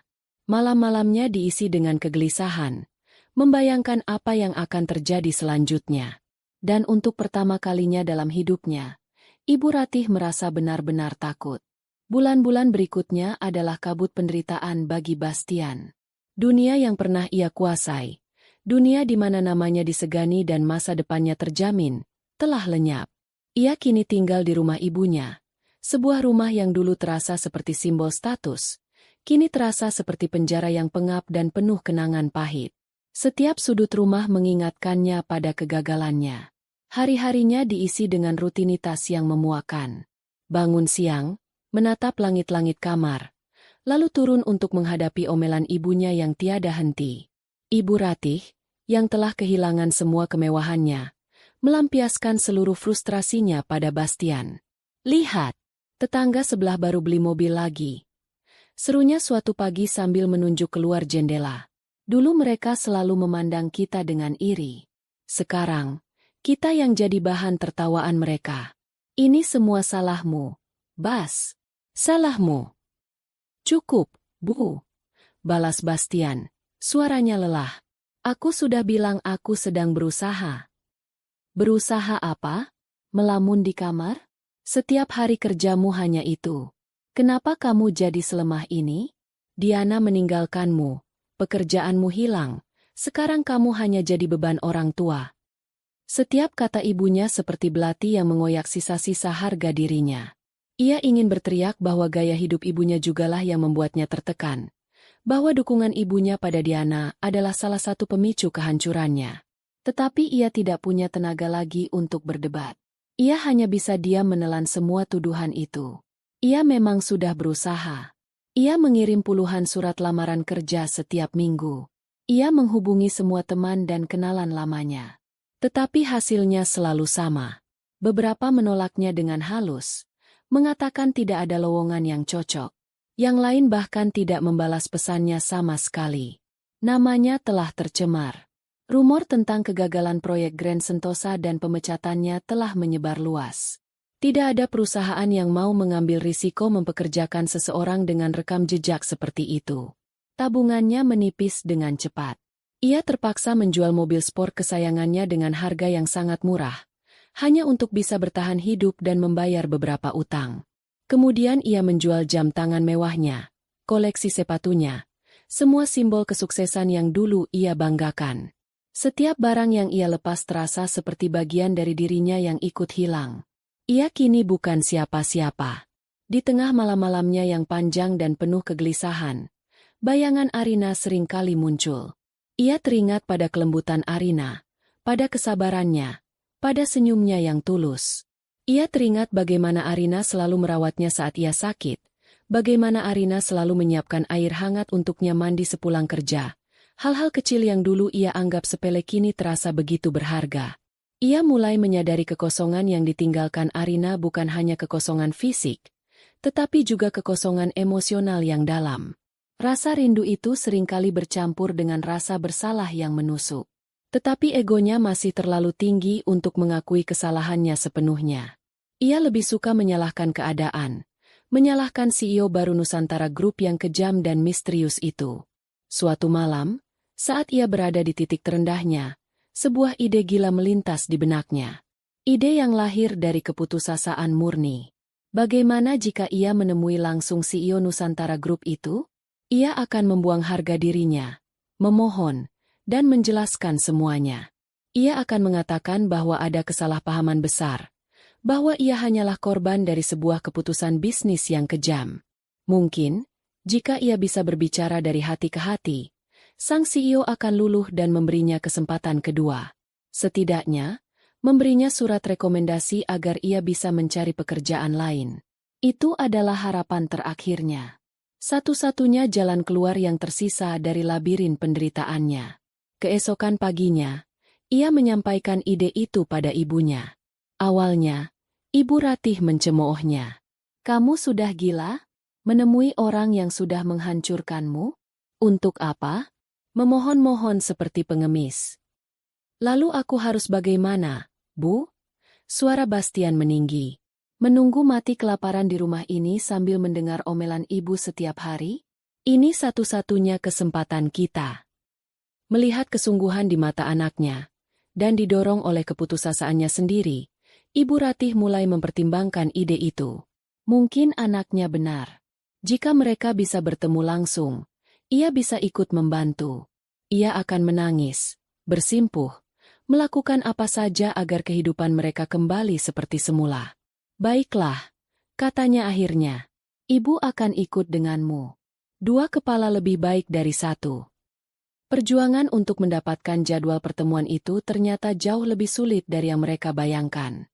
Bastian menelepon kantor pusat Nusantara Group, tetapi panggilannya selalu berhenti di meja resepsionis atau sekretaris yang sopan namun tegas. Mohon maaf, jadwal Ibu CEO sangat padat. Mohon maaf, Ibu CEO tidak menerima tamu tanpa janji temu yang dibuat jauh-jauh hari. Ia mencoba datang langsung ke gedung Nusantara Group. Tetapi ia dan ibunya bahkan tidak bisa melewati lobi. Petugas keamanan yang berbadan tegap dengan sopan mengusir mereka setelah mengetahui mereka tidak punya janji temu. Mereka diperlakukan seperti lalat yang mengganggu. Penghinaan itu terasa membakar wajah Bastian. Ia hampir menyerah. Tetapi setiap kali ia melihat wajah ibunya yang semakin kuyu dan tatapan tetangga yang penuh cemoohan, ia memaksakan dirinya untuk mencoba lagi. Ia menghabiskan sisa uangnya di sebuah warung internet, mencari alamat email setiap anggota Dewan Direksi Nusantara Group dan mengirimkan permohonan pertemuan yang ia tulis dengan susah payah. Selama seminggu, tidak ada balasan. Harapan mereka mulai padam. Lalu, pada suatu sore yang mendung, sebuah keajaiban terjadi. Sebuah email masuk ke ponsel Bastian yang layarnya sudah retak. Email itu singkat, tanpa sapaan, dan dikirim dari alamat email resmi Sekretaris CEO. Permohonan pertemuan Anda telah diterima. Ibu CEO bersedia meluangkan waktu pada hari Senin, pukul 10 pagi. Mohon konfirmasi kehadiran Anda. Bastian membaca email itu berulang kali, tidak percaya dengan apa yang ia lihat. Mereka berhasil. Entah bagaimana, permohonan mereka didengar. Secercah harapan yang terang benderang tiba-tiba menyinari kegelapan hidup mereka. Bu, kita berhasil. Mereka mau bertemu dengan kita. Teriak Bastian pada ibunya. Ibu Ratih menangis haru. Ia langsung memeluk anaknya. Ibu tahu kamu bisa. Bas. Ibu tahu. Ini adalah pertanda baik. Tuhan masih sayang pada kita. Mereka menghabiskan sisa akhir pekan itu dengan persiapan. Mereka membersihkan satu-satunya setelan jas Bastian yang tersisa dan gaun terbaik milik Ibu Ratih. Mereka berlatih apa yang akan mereka katakan. Bastian merangkai kalimat-kalimat permohonan yang menyentuh, sementara Ibu Ratih mempersiapkan air matanya. Mereka menyusun strategi, seolah akan menghadapi negosiasi bisnis terpenting dalam hidup mereka. Mereka masih naif.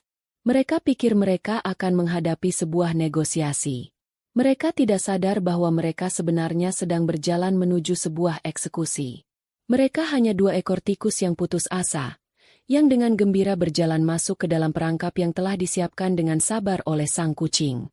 Dan di puncak menara gadingnya, sang kucing, Arina, hanya tersenyum sambil menatap jadwal pertemuannya di hari Senin. Semuanya berjalan sesuai rencana.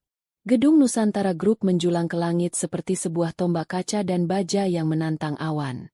Bagi Bastian dan Ibu Ratih, gedung itu tampak seperti sebuah kuil modern yang megah sekaligus mengintimidasi. Mereka berdiri sejenak di seberang jalan, hanya untuk menatap kemegahannya. Gedung itu memancarkan aura kekuasaan dan kekayaan yang membuat mereka merasa sangat kecil dan tidak berarti. Ayo, Bas, jangan sampai kita terlambat, kata Ibu Ratih. Suaranya terdengar sedikit gemetar. Mereka menyeberang jalan dan melangkah masuk melalui pintu kaca putar yang besar. Suasana di dalam lobi utama membuat mereka menahan napas. Lantainya terbuat dari marmer Italia yang mengkilap seperti cermin, memantulkan cahaya dari lampu gantung kristal raksasa yang tergantung di langit-langit yang sangat tinggi.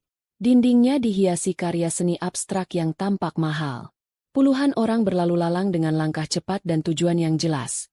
Semuanya mengenakan pakaian mahal dan membawa aura profesionalisme yang tajam. Udaranya sejuk dan beraroma wangi yang lembut. Ini adalah dunia yang berbeda. Dunia yang pernah Bastian impikan untuk menjadi bagian darinya.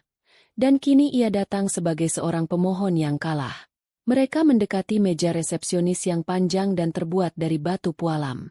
Seorang wanita muda yang cantik dan ramah tersenyum pada mereka. Selamat pagi. Ada yang bisa saya bantu? Kami, Kami punya janji temu dengan Ibu CEO pada pukul 10, jawab Bastian, mencoba membuat suaranya terdengar mantap. Resepsionis itu memeriksa komputernya. Atas nama Bapak Bastian dan Ibu Ratih. Iya, benar. Baik. Sudah ditunggu. Silahkan menuju lift pribadi di sebelah sana. Asisten Dewan Direksi akan menjemput Anda di lantai 50. Lift pribadi. Lantai 50. Bastian menelan ludah. Ia dan ibunya berjalan menuju lift yang ditunjuk. Pintu lift terbuka tanpa suara. Interiornya dilapisi kayu dan kuningan yang berkilau. Perjalanan ke atas terasa cepat dan senyap. Hanya suara dengungan pelan yang terdengar. Setiap lantai yang mereka lewati seolah meningkatkan tekanan di dalam dada mereka. Di lantai 50, pintu lift terbuka. Seorang wanita muda dengan setelan hitam yang rapi sudah menunggu mereka. Bapak Bastian? Ibu Ratih? Selamat pagi. Saya Ayu, asisten Dewan Direksi. Mari, saya antar. Mereka mengikuti Ayu melewati koridor yang sunyi. Dindingnya dilapisi panel kayu gelap. Lantainya ditutupi karpet tebal yang meredam suara langkah mereka. Tidak ada orang lain di sana. Rasanya seperti berada di sayap pribadi seorang raja. Ayu berhenti di depan sebuah pintu ganda yang terbuat dari kayu solid setinggi 3 meter. Ia mengetuk pelan, lalu membukanya. Silahkan masuk. Ibu CEO akan segera menemui Anda. Bastian dan Ibu Ratih melangkah masuk dengan ragu. Dan pemandangan di dalam ruangan itu sekali lagi membuat mereka terkesiap. Ruangan itu lebih mirip aula daripada kantor.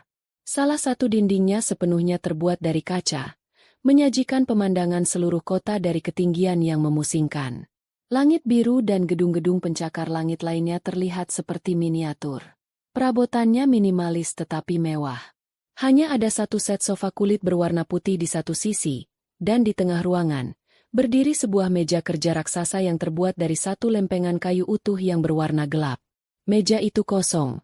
Hanya ada satu laptop tipis dan sebuah telepon di atasnya. Di belakang meja itu, sebuah kursi pimpinan yang besar dan tinggi membelakangi mereka, menghadap ke jendela raksasa. Mereka hanya bisa melihat siluet seseorang yang sedang duduk di sana, menatap keluar. Di samping kursi itu, berdiri Pak Hendra dengan wajah datar seperti batu. Keheningan di ruangan itu terasa begitu berat, seolah bisa meremukkan tulang. Silahkan duduk, kata Pak Hendra. Suaranya yang berat memecah kesunyian. Ia menunjuk kedua kursi tamu yang tampak kecil di depan meja raksasa itu. Bastian dan Ibu Ratih duduk dengan kaku di ujung kursi. Jantung Bastian berdebar begitu kencang hingga ia takut orang lain bisa mendengarnya.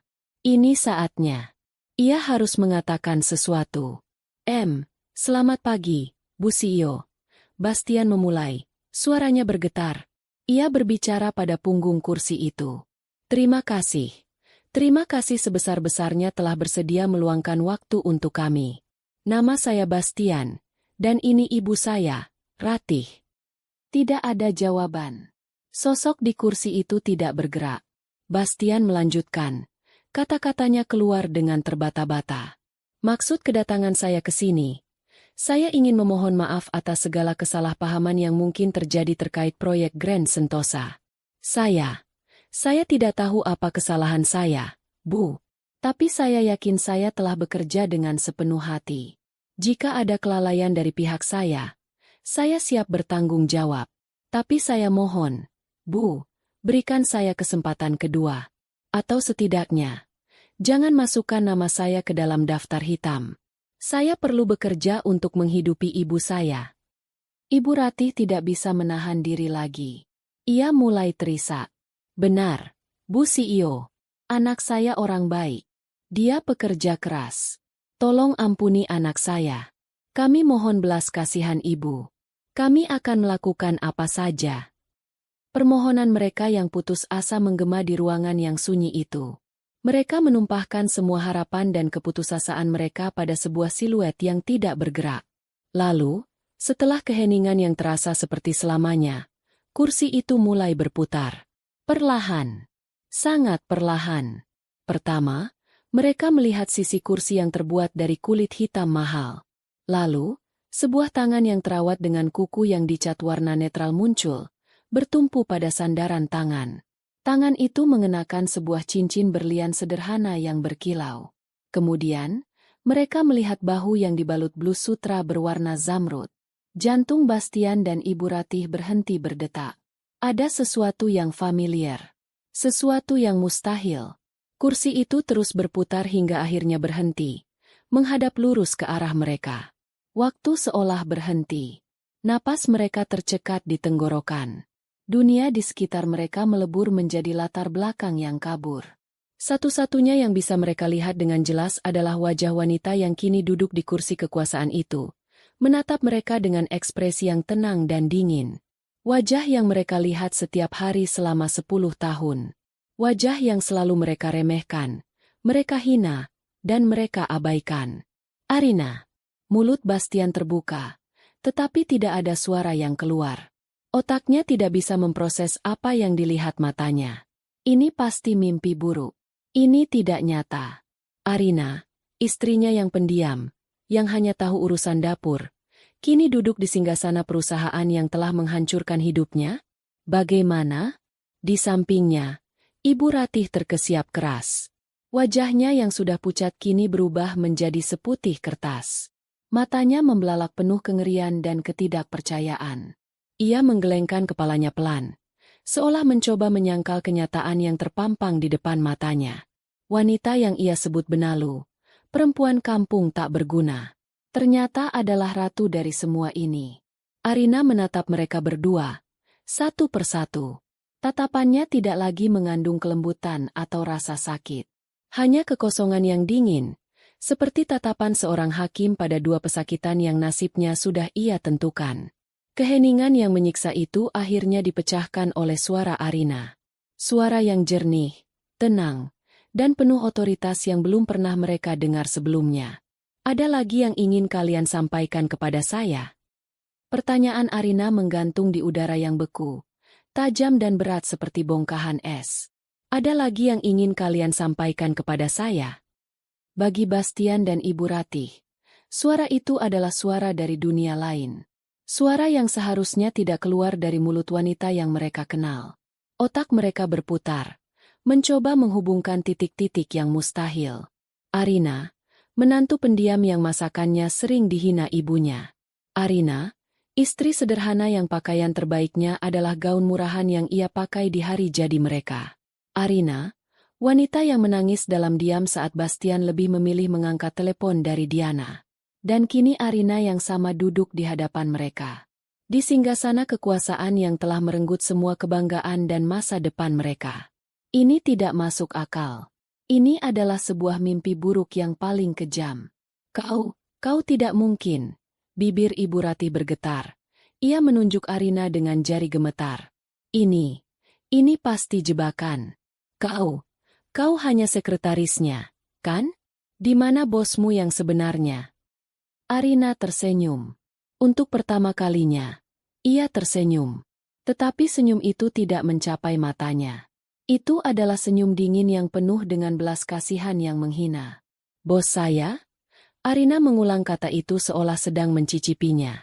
Bos saya adalah seorang pria bernama Adijaya Wijoyo. Ayah saya. Beliau meninggal 11 tahun yang lalu dan mewariskan semua ini kepada saya, satu-satunya anaknya. Saya adalah bosnya, Bu, dari dulu hingga sekarang. Pengakuan itu menghantam mereka seperti gelombang tsunami, menenggelamkan sisa-sisa penyangkalan mereka.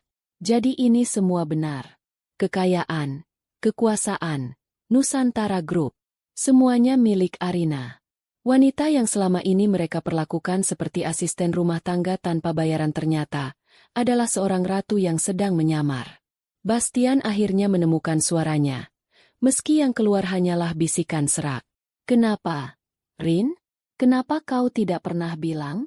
Kenapa kau biarkan? Arina bangkit dari kursinya. Ia berjalan perlahan. Langkahnya anggun dan tak bersuara di atas karpet tebal, mendekati mereka yang masih terpaku di kursi. Ia berhenti tepat di depan Bastian, menjulang di atasnya. Kenapa aku tidak pernah bilang? Tanyanya dengan nada percakapan yang ringan, seolah mereka sedang membahas cuaca. Karena aku naif. Aku pikir cinta itu buta. Aku pikir kau mencintaiku sebagai Arina, bukan sebagai Arina Wijoyo. Aku ingin membangun hidup dari nol bersamamu, merasakan perjuangan yang nyata. Jadi aku meninggalkan semua ini. Aku rela hidup sederhana, memasak untukmu, mencuci pakaianmu, menahan semua hinaan dari ibumu. Semua demi pria yang aku pikir adalah cinta sejatiku. Ia menatap lurus ke mata Bastian. Ternyata, aku salah. Cintamu tidak buta, Bastian. Cintamu hanya bisa melihat pada kilau materi dan status sosial. Saat kau pikir aku tidak punya apa-apa, kau mengabaikanku. Kau lebih memilih Diana yang kau anggap bisa menaikkan gengsimu. Ia kemudian beralih menatap Ibu Ratih, yang kini gemetar hebat. Dan Ibu, suara Arina berubah menjadi lebih tajam. Ibu ingat saat pertama kali aku datang ke rumahmu? Ibu melihat tanganku yang sedikit kasar karena suka berkebun dan langsung mencibir bahwa aku tidak pantas jadi menantu di keluargamu. Ibu bilang aku ini benalu, hanya akan jadi beban untuk Bastian. Air mata mulai mengalir di pipi Ibu Ratih. Ia teringat semua kata-kata itu. Ironis, bukan? Lanjut Arina. Benalu yang ibu hina ini ternyata adalah pohon raksasa yang menopang hidup kalian berdua. Uang yang ibu pakai untuk arisan, untuk membeli tas-tas mahal, untuk pamer pada teman-teman sosialita ibu, sebagian besar berasal dari kantongku. Uang yang aku bilang pada Bastian adalah warisan kecil. Aku sengaja membiarkan Bastian memberikan gajinya untukmu, sementara aku yang menutupi semua kebutuhan kami. Agar kau bahagia. Agar kau bisa menyayangiku sebagai menantumu. Tapi itu tidak pernah cukup, kan? Arina kembali menatap Bastian. Kau ingat malam hari jadi pernikahan kita yang ke-10?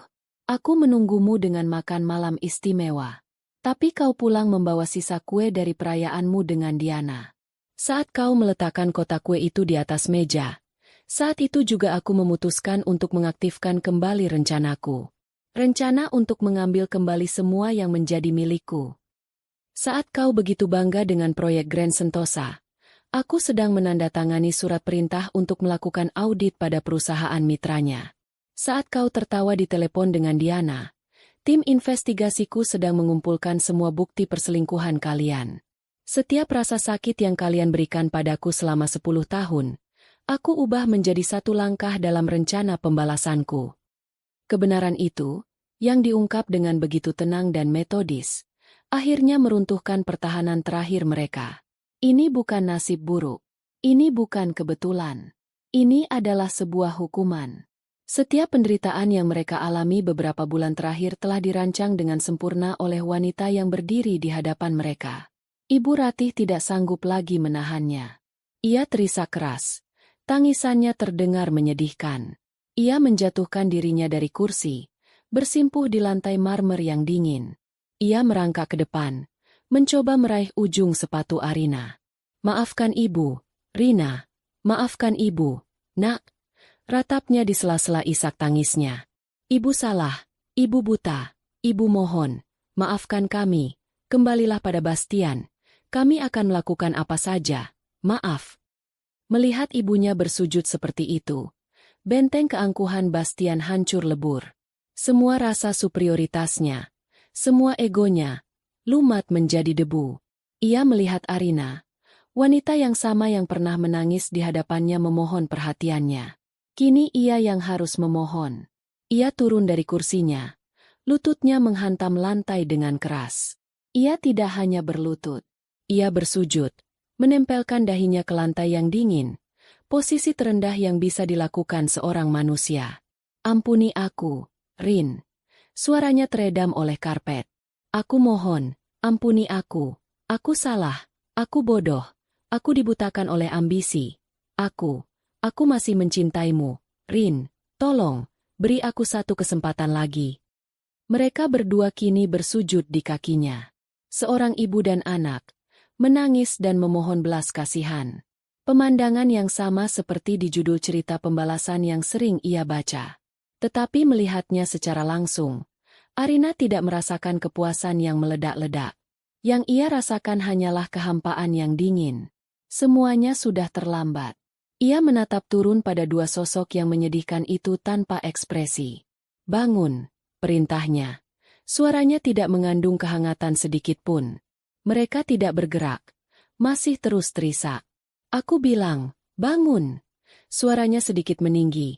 Cukup untuk membuat mereka tersentak kaget dan perlahan mengangkat kepala mereka yang basah oleh air mata. Arina menatap mereka dengan tatapan yang seolah berasal dari jarak ribuan mil.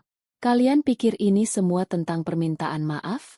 Kalian pikir aku melakukan semua ini hanya untuk mendengar kalian memohon seperti ini? Kalian salah. Ini bukan tentang memaafkan. Maaf tidak akan pernah bisa menghapus 10 tahun hidupku yang sia-sia. Maaf tidak akan bisa menyembuhkan luka di hatiku saat aku harus tidur sendirian malam demi malam. Maaf tidak akan bisa mengembalikan kepercayaan yang telah kalian hancurkan berkeping-keping. Ini tentang konsekuensi," lanjut Arina. Setiap katanya terasa seperti vonis. Setiap tindakan memiliki akibat. Kalian telah menabur angin selama 10 tahun, dan sekarang kalian harus menuai badainya. Inilah badai kalian. Hiduplah di dalamnya. Ia berbalik, berjalan kembali ke belakang meja kerjanya, menciptakan jarak yang tak terjembatani di antara mereka. "Pak Hendra," katanya tanpa menoleh. "Ya, Bu." "Panggil keamanan. Antarkan bapak dan ibu ini keluar dari gedung saya. Pastikan mereka tidak akan pernah bisa menginjakan kaki di properti milik Nusantara Group lagi. Selamanya." Perintah itu adalah vonis terakhir. Final dan tidak bisa diganggu-gugat. Bastian dan Ibu Ratih menatapnya dengan putus asa. Tetapi yang mereka lihat hanyalah punggung seorang wanita yang telah menutup pintunya rapat-rapat. Dua orang petugas keamanan berbadan tegap masuk ke ruangan. Dengan sopan namun tegas, mereka membantu Bastian dan Ibu Ratih yang lemas untuk berdiri dan menuntun mereka keluar. Saat mereka diseret melewati pintu, Bastian menoleh ke belakang untuk terakhir kalinya, menatap wanita yang pernah menjadi miliknya, yang kini duduk di singgasananya, begitu agung dan begitu jauh, seperti bintang di langit yang takkan pernah bisa ia gapai lagi. Pintu ganda itu tertutup dengan suara pelan namun mantap, menyegel nasib mereka. Di dalam kantornya yang sunyi, Arina menatap pemandangan kota di hadapannya. Pembalasannya telah selesai. Ia tidak merasa menang. Ia hanya merasa bebas. 1 tahun kemudian, di ruang konferensi virtual yang canggih, wajah Arina terpampang di layar utama, diproyeksikan ke hadapan para investor dari Jepang, Singapura, dan Eropa. Ia sedang mempresentasikan rencana ekspansi Nusantara Group ke pasar energi terbarukan.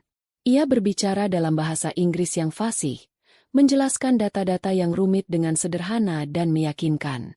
Tidak ada keraguan dalam suaranya, hanya kepercayaan diri dan visi yang tajam. Dengan demikian, investasi pada teknologi panel surya generasi baru ini tidak hanya akan memberikan keuntungan finansial yang signifikan, tetapi juga menempatkan Nusantara Group sebagai pemimpin dalam industri hijau di Asia Tenggara. "We are not just building a business, we are investing in the future." Setelah sesi tanya-jawab yang ia tangani dengan brilian, pertemuan itu ditutup dengan tepuk tangan virtual dan kesepakatan investasi senilai triliunan rupiah. Arina tersenyum tipis. Sebuah senyum kepuasan profesional. Setelah layar-layar itu padam, Pak Hendra masuk ke ruangannya. "Selamat, Bu. Sebuah presentasi yang luar biasa." "Terima kasih, Pak Hendra. Ini adalah kerja keras seluruh tim," jawab Arina sambil melepaskan kacamatanya. "Bagaimana persiapan untuk acara sore ini?" "Semua sudah siap, Bu. Anak-anak sudah tidak sabar menunggu kedatangan Ibu." Arina tersenyum. Kali ini senyumnya lebih hangat dan tulus. "Baiklah, saya akan berangkat sekarang." Ia menanggalkan blazer formalnya, menggantinya dengan sebuah kardigan rajut yang nyaman. Citranya sebagai CEO yang tegas dan dingin seolah luntur, berganti menjadi sosok wanita yang lebih lembut dan mudah didekati.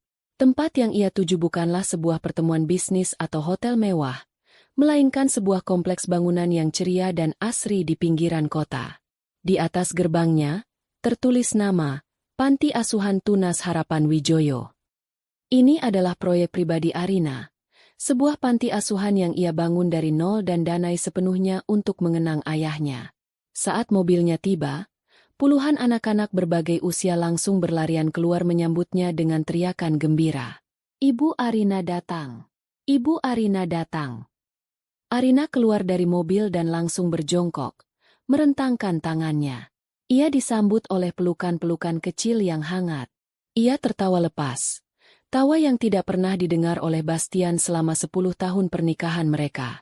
Di sini, di antara anak-anak ini, ia bukan lagi seorang CEO atau seorang wanita yang tersakiti.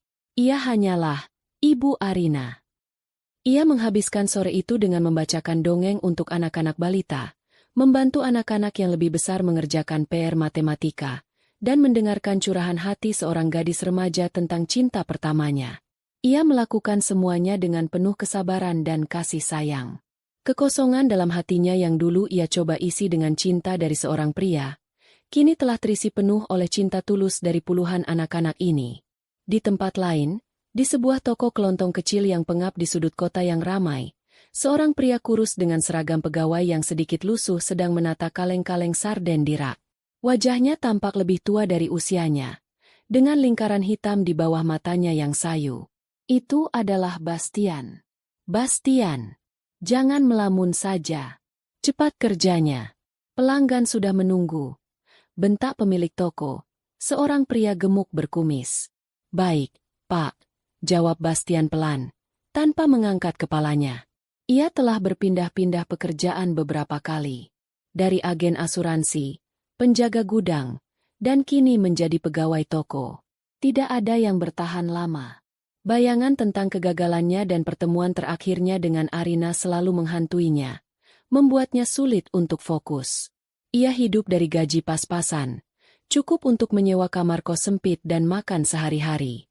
Sementara itu, di sebuah rumah sederhana di sebuah desa yang jauh dari hiruk-pikuk kota, seorang wanita parubaya sedang menyirami tanaman bunga di halaman kecilnya.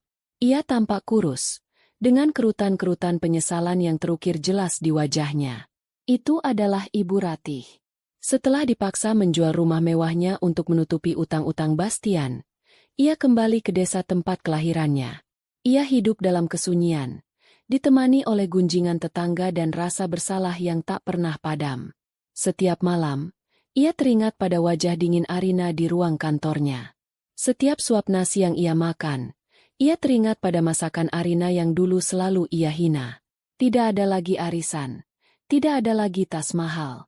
Hanya ada penyesalan yang tak berujung. Mereka tidak mati, tetapi mereka menjalani kehidupan yang terasa seperti hukuman seumur hidup. Malam harinya, Arina berdiri di balkon penthouse-nya. Ia menatap kelip lampu kota yang terhampar di bawahnya seperti lautan bintang. Kota yang dulu terasa asing dan dingin, kini terasa seperti bagian dari dirinya. Ia menyesap teh melati hangatnya, merasakan kedamaian yang mendalam. Pembalasan dendam tidak memberinya kebahagiaan. Tetapi pembalasan itu telah memberinya sesuatu yang lebih berharga. Sebuah penutupan. Sebuah garis tegas yang memisahkannya dari masa lalunya yang kelam. Kebahagiaan yang ia rasakan sekarang, ia ciptakan sendiri. Dari kerja kerasnya, dari senyum anak-anak panti, dari kesadaran bahwa ia kuat dan mandiri. Ia tidak lagi membenci Bastian atau Ibu Ratih. Ia hanya tidak lagi memikirkan mereka. Mereka telah menjadi bagian dari masa lalu yang tidak relevan, seperti bab dalam sebuah buku yang telah selesai ia baca. Ia meletakkan cangkirnya, menatap matahari yang baru saja terbenam di ufuk barat, meninggalkan semburat warna jingga yang indah. Baginya, itu bukanlah sebuah akhir. Itu adalah janji akan datangnya fajar yang baru. Janji akan matahari baru yang akan terbit esok, yang sinarnya hanya untuk dirinya seorang. Dan ia siap menyambutnya dengan hati yang lapang dan masa depan yang terbentang luas.